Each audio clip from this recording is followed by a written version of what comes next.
Good morning people! For today's video, gagawa ako ng creamy avocado ice cream. Ayan. Ito ang aking mga ingredients. Avocado, ayan, all-purpose cream, ayan, evaporated milk, and condensed milk. Okay, let's get started.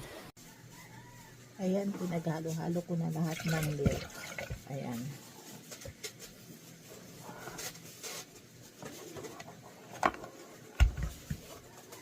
Then, yung avocado.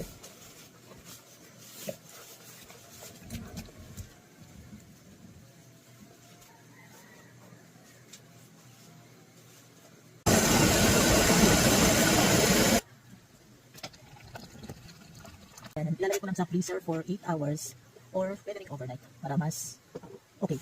Ayan. Thank you for watching.